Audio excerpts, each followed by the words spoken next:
What's going on, y'all? Gearhead here, working in the dungeon corner of the basement. No natural light down here. We got plenty of light though, artificially. Today we're going to be working on those final drive assemblies for the Yanmar 2610D. I'll get you guys out of the sky there in a minute and show you what I got going on here. But basically, we're going to do a rough reassembly without seals in it for now, because we're going to have to check backlash on the final drive gear to bevel gear.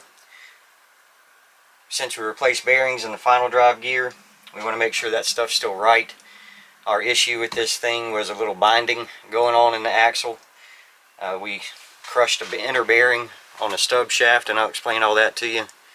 I don't know if you guys can see that on that bearing right here, but we took quite a bit of material off of that inner race, and that was causing the stub axle to wobble quite a bit, and causing the bevel gear to try and walk over top of the final drive gear, binding up the steering and breaking steering arms. When I get you out of the sky, I'll explain the different parts and pieces here that we're looking at.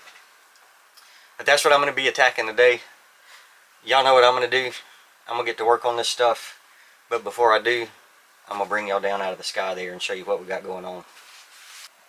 Alright, what we got going on here is final drive gear here, bevel gear here, and I don't know if you guys can see it on the bevel gear or not, but there's some striations on the top edge of that bevel gear where it was trying to get walked over by the final drive gear here as the axle was wobbling in the housing. And this is all there is to the axle on this thing. These splines here ride in those splines there.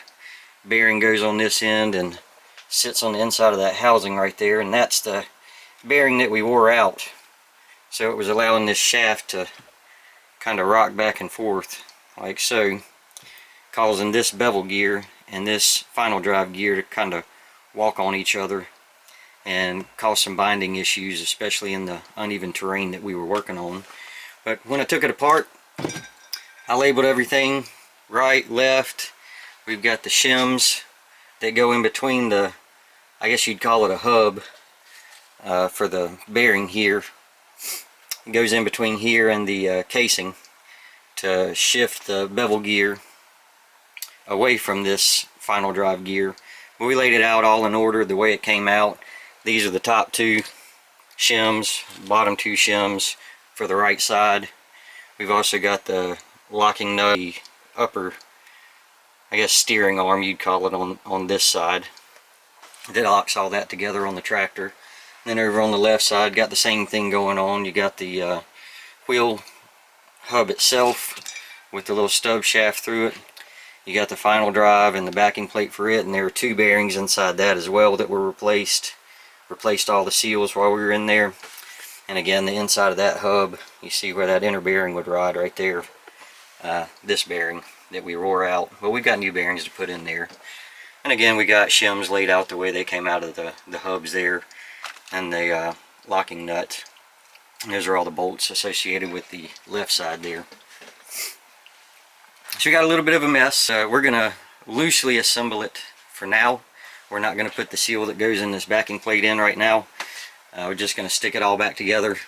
We're going to check the tolerance, the backlash between the little bevel gear here and the final drive gear on both sides. And if everything checks out okay, we'll take it back apart, put those seals in, and assemble it for a final time.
got both of the final drive units reassembled loosely. They still don't have the seals in them.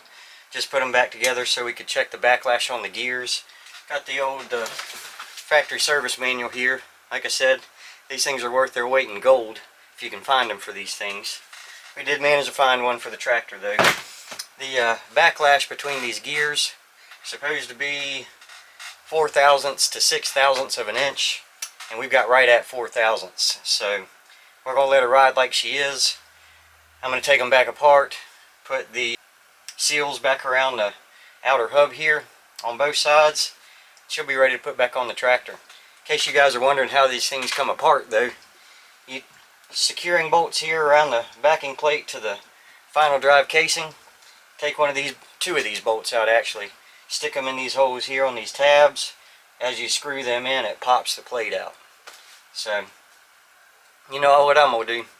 I'm going to get to that. We'll fill y'all back in once I get the seals in.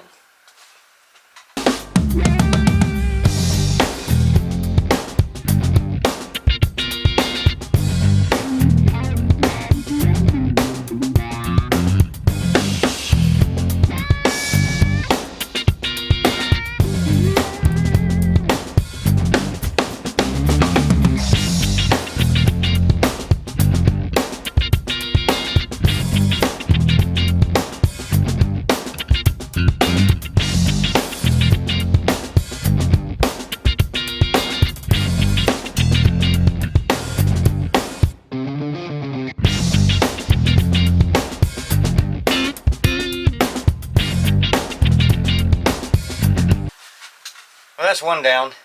Got one to go. Not that difficult, as you can see. I did tell you though that these were loosely assembled. They were not loosely assembled when we checked the backlash. We did torque them down to spec. Again, I'm a torque guy. And you can't do that check without torquing them down to spec. Otherwise, how do you know if you got it all the way closed? That ring gear up against the bevel gear. And we also used the dial indicator to check the backlash. That's how we came up with the 4 thousandths, which is right at the bottom of the spec on the tighter side. I'm going to get to work taking the other one apart, putting the seal in it, putting it back together. I'm not going to show you guys that since I showed you the left one. I'm going to get back at it. We've got both of the final drive assemblies back together, seals in them, ready for some oil and to be reassembled on the tractor. These little steering arm things that I kind of pointed out before, all I have right now is the right side. Machine shop's got the left side. That's the side that the main steering arm goes on, connects to the hydraulic cylinder on the steering for the tractor. Getting some bushings cut for that. But as soon as we get those back, we'll assemble the rest of this stuff. It'll make more sense what that steering arm does once we get out on the tractor. Until that happens though, don't take no wooden nickels and be good. Somebody's got to.